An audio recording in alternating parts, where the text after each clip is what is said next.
are you? There you are. Welcome, Bishop Johnson. My name is Phyllis Marcus, and I'm chair of the Newmark Institute for Human Relations. And up in my top right corner, Michael and Barbara Newmark, founders of the Institute. Wave, Michael. We're now celebrating our 10th anniversary, and we are truly delighted to invite our advisory board for this special meeting to meet and greet and welcome you to our community and to help you become more familiar with the Jewish community. Since our time is limited, I'm going to make my remarks brief, which no one will mind, and I'll introduce the Institute to the bishop and then the bishop to members of our Institute. As I said, we're now in our 10th year, and this was a vision of Michael and Barbara Newmark, whose lifelong work has been helping to create a more pluralistic society. And the Newmark Institute was founded with that in mind and reached out to leadership in the Jewish community whose thinking was like-minded in the area of embracing diversity racially, religiously, ethnically, to help create a better community. It's how American Jews thrived in America. And the work we do is supported through education and promoting and supporting that work of creating civil dialogue and a more pluralistic society that we truly believe enhances community. Our advisory board was created to have a broad representation of community leaders in the Jewish community in all aspects of industry and law and clergy. And so we have a really wonderful group of people who you have some of whom are at this meeting today. And then I'd like to introduce the bishop, Bishop Dion Kevin Johnson, who is the 11th Bishop of the Episcopal Diocese of Missouri. And we're so excited to have you in our community. You've had a lot of good press, and I feel like I know you already, but I'm going to rely on my notes to introduce you. His biography is extensive, and so Rory, I think, is putting the full biography in the chat room. But I'll give you just a brief background. Dion Kevin Johnson was born and raised in a small village on the Caribbean island of Barbados. He immigrated to New York when he was 14 years old and served as associate rector at Christ Episcopal Church in Shaker Heights, Ohio, and most recently as rector of St. Paul's Episcopal Church in Brighton, Michigan. A veteran Episcopal priest with deep experience in social justice issues and ministry to gay and lesbian communities, he served in many positions in the wider church and the community. He continues to serve on the task force for liturgical and prayer book revision and as a consultant with the Office of Black Ministries. Bishop Johnson and his husband, Giovanni Osario, are the proud parents of 2 children. He enjoys cooking, photography, hiking, and being an armchair movie critic. Bishop Johnson, we're so eager to hear about your vision for the work you do here in St. Louis and how you foresee the relationship of the Episcopal community with the Jewish community. And again, welcome. Well, thank you, Phyllis, and thank you all for everyone for getting up so early on a beautiful day to listen to me. So thank you for being here this morning. I am very much excited to get to know you and hopefully that we can find some places where we can partner and work together. A little bit of my history. Being ecumenical has always been a part of me. Growing up in Barbados, I went to school. The schools in Barbados tend to be decently mixed. So I went to school with Jewish kids and Muslim kids and Hindu kids. And so I grew up with curiosity on different faiths and was honored to be able to go to different folks' homes and experience how different cultures and different religions express themselves. Um, a little known fact that you may not know, one of the oldest mosques and synagogues in the Caribbean is on the island of Barbados. And so I literally had to walk past the oldest synagogue every single day on my way to school. So to say that I've been somewhat formed in a pluralistic understanding of faith and religion would be to put it mildly. The first congregation that I served, Christ Episcopal Church, which Phyllis mentioned, during some of their construction, worshipped with the Jewish synagogue that was down the street from them. And so there was always a tie between Christ Church and the synagogue that was down the street. We would get together for different events. So we hosted a joint Thanksgiving celebration for the community. And we were often invited for Passover celebrations as well. And we would invite our Jewish sisters and brothers back over for other events. And so that work of finding a common ground and recognizing that you are our older sibling has been really fruitful and life-giving for me in my ministry. The parish that I most recently served, St. Paul's, we played host before I got there, but for a number of years, our congregation was the host for a small Jewish congregation called Zion that worshiped in our building, and we did joint things together. And so my experience of engaging primarily with the Jewish faith has been in working together and collaborating and figuring out where we can find places that we can do things together and learn about each other's culture. I was fortunate enough in 2006 to be invited with a group of other clergy to go to Israel for 2 weeks. And so I got the opportunity to spend some time in the Holy Land and to really be immersed in Jewish culture for about 2 weeks.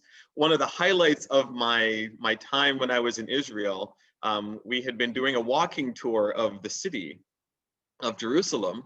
And one of a little old lady and her family were out for an afternoon walk, and they invited us over for Sabbath celebrations. And we thought that maybe she was just kidding or joking, but she really insisted that we came to her house. And so about 4 of us went, not knowing what we were getting ourselves into, and had perhaps the most awesome Sabbath celebration that was just small and simple, with us being the guests. And it was just absolutely wonderful to be invited into that place. Even after we said to her, you know, we're a bunch of Episcopal clergy, she was like, you know what, doesn't matter, come on in. So that was pretty formative for me. Going forward, now that I'm the Bishop of Missouri, my hope is that we can always find partners for the deep work that needs to happen both in the city and outside. I am often reminded that, you know, the work of dealing with racism, the work of dealing with systematic poverty, with incarceration, with gun violence, goes well beyond our faith traditions. One of my good friends is known to say that, you know, violence doesn't have a faith. And that has been something that has guided me for the last couple of years, to be reminded that, you know, violence does not have a faith, but it takes all faiths to put an end to violence. And so my hope is going forward that we can find some places where we can work on common initiatives, common ministries. One of the places that we're beginning to do some work here in the Diocese of Missouri is in North St. Louis. We recognize that there are places in North St. Louis where poverty has been a systematic thing for generations. And we are hoping to begin to do some work on the root of that poverty, which is moving people from a place of poverty into a place of sustainability and thriving. Our hope is in the spring to pilot what we're calling a ministry hub, a place in St. Louis, in North St. Louis, probably in the Grace Hill neighborhood, where we can begin to make some positive direct change in the neighborhood. We envision this as a place where we will find partners together to do some of the work of addressing housing. So we're hoping to do some low income housing that folks in the neighborhood would be able to access that. Moving from just simply offering food pantries into perhaps doing some urban farming and finding partners that can help us with that initiative. To look at what are some of the systematic causes for folks to continue to be in poverty. Statistics tell us that education is a big motivator of getting folks out of poverty. What would a school that's a private school for low-income households look like in St. Louis with partners that can help us with those type of projects? So those are just some of the things that are beginning to bubble up here in the few months that I've been here as to where we can go and how we can do that. And I've been saying quite frequently, the only way that we address this type of stuff is with partners and working collaboratively with those who are already on the ground and those who have an interest in this type of work. And it's not something that we can do on our own. So my hope, my prayer, my urgent desire and wish is that we can find those places where we can work together in addressing some of the things that affect not just us, but our city, those who live in it, and those who live in its surrounds. My hope is that we can re-engage with the city of St. Louis from wherever we are and however we're able to. And I'm excited about the possibilities that lay ahead for us potentially working together to address some of these big issues that face our city. I tend to not be terribly long-winded, so I'm going to stop there and field any questions or anything specifically that you'd like me to talk about.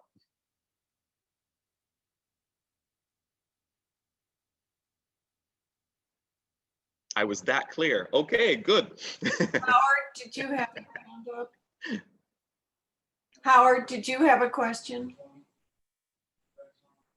Unmute yourself. It's the first time anybody told me to unmute myself. Yeah, yes. Dean, excuse me, Howard Kaplansky, Rabbi Howard Kaplansky was the first chair of the Newmark Institute. Well, thank you, Howard. I'm grateful for having had that opportunity. One observation. I had lived in Springfield, Massachusetts, and one of the best experience for which I am very grateful still was a relationship between the Jewish community and the Episcopal community. And the bishop at the time, his name was, and listen to this, Davy Crockett. And he did not wear a Davy Crockett hat. But the involvement of the Episcopal community in really not consciously, but actually fulfilling the mandate of the Newmark Institute in working towards civility was something that was very active and very obvious in Springfield. And then again, here in St. Louis at Christ Church Cathedral, very actively involved with that. And we are grateful that you are now Bishop of Missouri and very confidently we're looking forward to forwarding that tradition. Well, I can tell you my hope would be to continue that tradition and perhaps expand it. I mean, as I said, for me, I think we all do best when we have partners in ministry and partners in the things that we're passionate about. And so my sincere hope is that we really can build on the relationship that we already have to expand it into what it could be. Yes, it might be interesting if you could, if you would share with us some of the distinctions. There are obvious distinctions between Catholicism and Episcopalian religion. Could you just share with us what you regard as the most important distinctions? Yes, thank you. So one of the interesting distinctions between, say, the Episcopal Church and our Roman Catholic siblings is that the Episcopal Church tends to be a lot more progressive on both social issues and theological issues. For instance, we have ordained women clergy. Like I have a same-sex husband, so we ordain gay and lesbian clergy as well. But the biggest difference is the involvement of the laity in the governance of the church. So for instance, I was elected by the clergy and the laity of the Diocese of Missouri. I wasn't appointed by a hierarchy. In the Episcopal Church, we believe that the authority rests in the laity. And so the laity is the one who raise up clergy. They're the ones who help in the governance of the church. So I'm the bishop, but the bishop has an advisory committee that is made up of both clergy and laity called the Standing Committee. And so all of our polity tends to be much more democratic in the original sense of the word. We tend to be much more democratic in how we make decisions, how we approach the world. And the Episcopal Church leans on three things, and we call it the three-legged stool that keeps the church in balance: scripture, tradition, and reason. Scripture being, the sacred texts, tradition being looking back to see what we have done in the past to influence where we're going into the future. And reason is pretty self-evident. We tend to approach most things using science and science coupled with faith to get to decisions. So we tend to be a little bit more of a thinking group when it comes to issues. We also are not, we tend not to say this is the things that you're supposed to believe. We tend to lean more towards here's the theological pieces that we can offer. As an individual, as a community, you can make your own decision. So we will not have we generally will not tell people what they have to or need to believe in order to be Episcopalian. Thank you. Sign me up. Bishop Johnson, and how large is the Episcopal community in St. Louis? So the Episcopal Diocese of St. Louis of Missouri is the entire eastern half of the state of Missouri. The western half of the state is the Diocese of West Missouri. According to our last statistics, there's about 11 to 12,000 Episcopalians who regularly participate in the life of the Episcopal Diocese. There's probably more than that, but those are the ones who actually, show up and say that they're doing something. But roughly about 11,000 Episcopalians.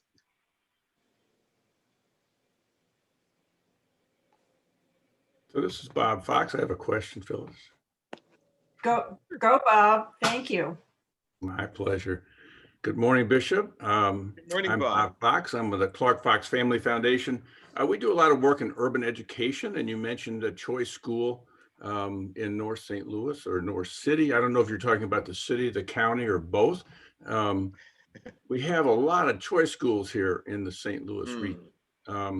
Lots of private, parochial, and in the city, we have many charter school choices. And one thing we've found in our work is that those choice schools all take away from the population of the public schools. And they tend to drain off the better families, the families that can make a choice, as opposed to the ones that don't have a choice available. And that leaves the public schools with the most challenging population of Okay. families, I would like to say. The kids are all great, but they don't have families to support them always. And so when you talk about opening another choice school, I just wanted to try to get a feeling for what are your thoughts around that, and why would you consider opening another choice school when we already have so many choices? Yeah. Well, like I said, we are at the early stages of exploring what all of that looks like. I came from Brighton, which is about 45 minutes west of Detroit. And Detroit and St. Louis are almost like sister cities. They face the same type of challenges, especially when it comes to education. One of the things that I've asked the folks that are beginning to look at this stuff is to look at the entire system rather than just looking at one piece. If we don't need another school in North St. Louis, we don't need another school.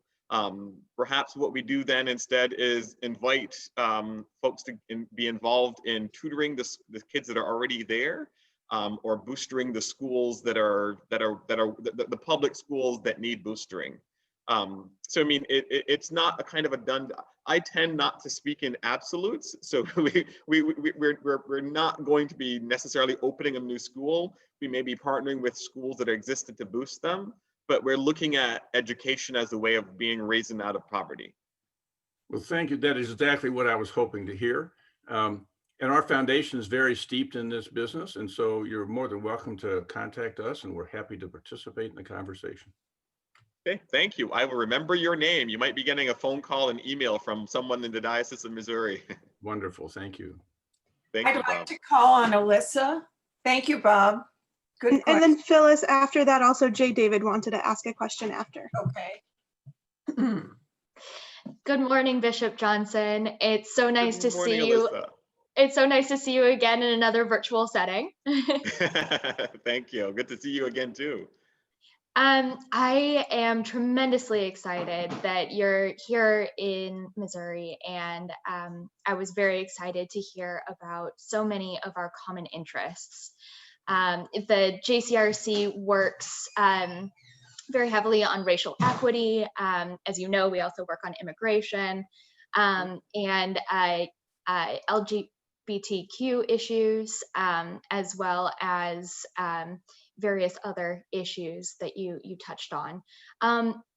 So I would really be curious to hear how we can partner going forward. How can we be a good support for you as you're coming into this state and into this position? What can we provide for you? Oh, thank you. Well, I can safely say one of the things that I will need is knowledge. I don't know what I don't know. I will not come, I mean, and I've said this to the diocese already, that I can't come in and tell the folks who've been living here for most of their life or who've been actively working here what they're supposed to do. My first task is to listen. And from that listening, begin to craft what our vision might look like. So my hope is to do a lot of listening with you, to hear, okay, where are those places that we need to strengthen our relationship? Where are those places that we can work more collaboratively on whatever the topic, whatever the issue happens to be? I suspect some of the issues that we're facing today may not be the issues that we face in a year. And I'm going to use a word that most faith traditions don't really like. We'll have to adapt. We'll have to figure out how we adapt to fit the needs of the communities that we're serving. Recognizing that there's not a one-size-fits-all solution for anything. I have experience having been in Michigan. Granted, Detroit and St. Louis are kind of sister cities, and at the same time, they're completely different. And so one of the best things that I think that I could glean from us and our relationship is a better knowledge of how things work here and how we can partner together to do work for those who are in most need. So that's kind of a long way of saying I plan on let's plan to do some more listening and figure out where we can partner. Sounds wonderful. Thank you. And I'd Thank- also like to call out that we have numerous synagogues that have charitable farms. So that's another point that we can connect you with. moving Awesome. forward. Oh, I suspect we will be doing lots of talking. Thank you, Alyssa, and thank you, Bishop. I'm going to call on David Levy.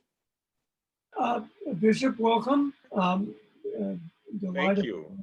our community has been able to welcome you.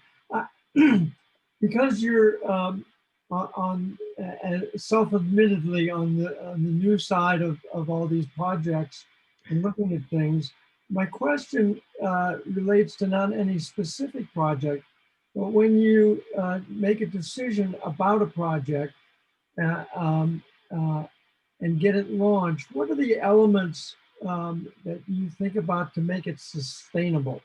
One of the problems that we have around the world is we get things started, but it's hard to keep them going. So Yeah. do you have some thoughts as to how you can sustain any project that you begin? Yeah. Well, thank you, David. One of the things that, in the parish that I came from, one of the things that I did is I got rid of every single committee. There were no more committees. We switched from committees to having teams. And I found that with a team approach, it works much better because everything had a shelf life. If, like, for instance, we're looking at these ministry hubs in North St. Louis, well, perhaps they are what's needed for 5 years, and then they need to morph into something different. And so I tend to be one that looks more towards, let's give this a shelf life and reevaluate after a certain period of time. Because to have a ministry for the sake of a ministry, to me, dishonors the folks who are involved in that.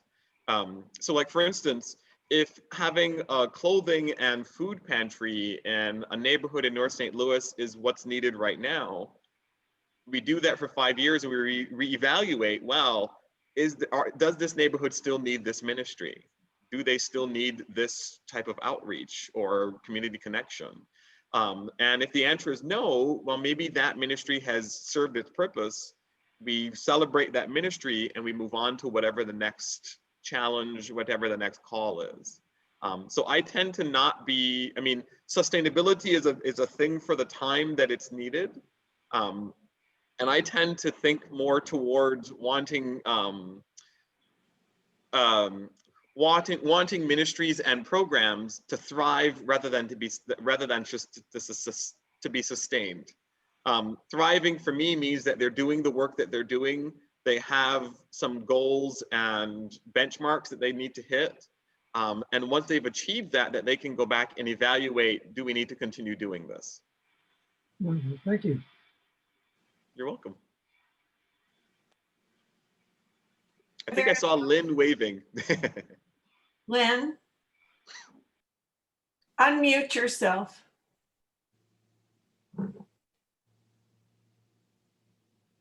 Lynn, could you unmute yourself? She's trying. Okay. Well, Michael, while she's doing that, do you want to talk? Oh, Here there she she- goes. Okay. Okay, can I go? Yeah. I don't know, saying the obvious, but we're living in a very, very volatile time right now. Mhm. And I think many of us are quite concerned about how things are going to turn out. And I'm just curious as to the role that the Episcopal Church plays in politics. And I don't mean partisan politics, but just in the grand name of politics. We're very involved and concerned, and I'd just be interested in your take on it, and if we can partner in any way. Yeah, well, thank you. We are very, very much concerned as well.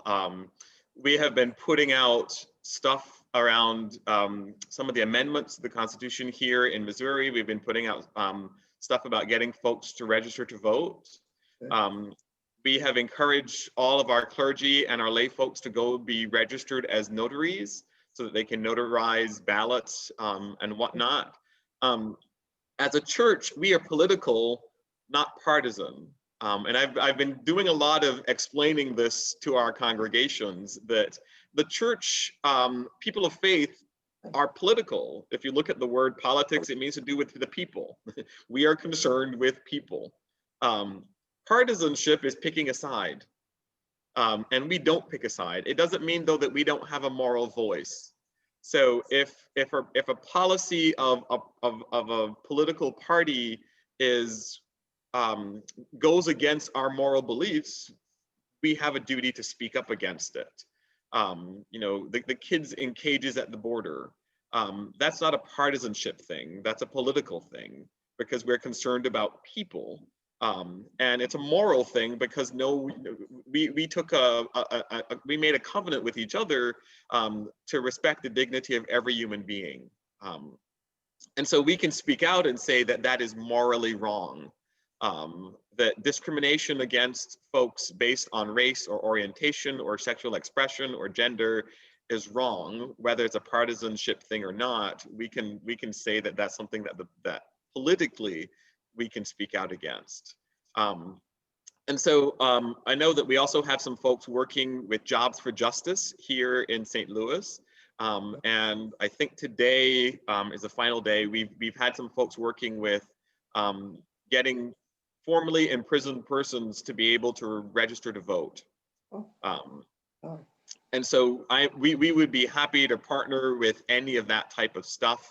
I mean, I'm at my office at the cathedral this morning, and we have, this cathedral has had a Souls to the Pole group going here for a while now. And so the plan is to kind of beef up what that looks like this year.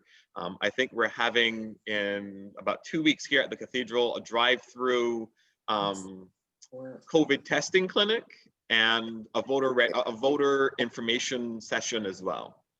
Your friend. So Right. we are happy to partner in any of that type of stuff. Mhm. Thank you. Michael? Thank you, Lynn. Thank you. Well, welcome, and I'm sure Thank you'll you. find the Jewish community very welcoming as well as supportive where we can be. You've talked about collaboration, which is certainly going to be a very important part of your work. Could you tell us of any other organizations that you've had the opportunity to have a conversation with, such as the Urban League, who is very involved in North St. Louis, in the Florissant area? Are they also welcoming in that regard? Yes, well, funny you asked. The Episcopal Diocese of Missouri back in 1801 founded something called Grace Hill, which was an outreach in North St. Louis. Earlier this year, Grace Hill merged with the Urban League. And since the Bishop of Missouri was the chief executive for Grace Hill, I am now on the board of the St. Louis Urban League.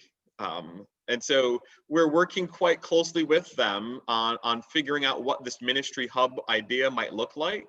And so we're planning on trying to pilot one of those because, as I said earlier, I don't think we can do this work without partners. And so the Urban League has been great in beginning to help us identify what this work could look like. Because like I said, I don't want to come in and say, well, this is how we're going to solve it when there are folks already on the ground doing some of this work. It's like, how can we plug into the work that's already happening? And so they have been tremendously helpful in helping us to begin to identify some of that work. Very good. Thank you. You're welcome. So Bishop Bob Fox again. Ah. So I just want to inform you, since you're learning about our region, we have over 16,000 non-for-profits in the St. Louis region alone. Wow. Yes. Missouri has the most non-for-profits per capita in the United States, any state in America. Huh. And so I congratulate you for working with the Urban League and others and finding ways that the church can support the organizations that are really doing the hard work on the ground and have a history of success like the Urban League. Yeah. So Well, I as I said, continue to do that and think hard before you start something new. yeah. Well, because I tend to be one of those people good at anyway. starting something new. Yeah. I tend to do my homework before we and our background work before we jump into anything. So, you know, talking to the Urban League, talking to Jobs for Justice, there's quite a list of folks that we're talking to figure out what this ministry hub might look like for us. So, But most of thank all, I you. want to thank you for working in North St. Louis and North City. So Well, thank you. that's exactly where you need to be, where all of us need to be, if we're going to have a better future for everyone in our region. I would wholeheartedly agree. Phyllis, it looks like I think Jeff Stiffman wants to ask a question. Rabbi Stiffman. you. Thank you. Welcome, Bishop. Thank you. Thrilled to have you here. A sociologist back in the 50s said that Jews live like Episcopalians but vote like Puerto Ricans. And the thought used to be that the Episcopal Church was very conservative, and the Jewish community was much more liberal. Your appointment, I think, symbolizes something very important happening in the church. And I'm wondering two things: whether you feel the church moving in this direction a little leftwards, and secondly, a couple of my dear friends and colleagues in the clergy who have recently died were very active in the Anglican movement within the church, which I understand is much more traditional. And I'd really be interested in finding out how that relates to the diocese and how it relates to the church as a whole. Oh, thank you. I think what's happening in the Episcopal Church is that we're fully living into who we say we are. We've said for years that we are a welcoming, inclusive church, but the church does not look like that. We've said that we are going to tackle the sin of racism since the 1950s, and we've not really done, I mean, we've had lots of commissions and committees do a lot of work and not actually tackled it. And so what I think is actually beginning to happen is that we're beginning to live into who we say we are. I would not have been even a possibility to be elected 20 years ago. Heck, 10 years ago, if I had been elected, it would have been this huge controversy.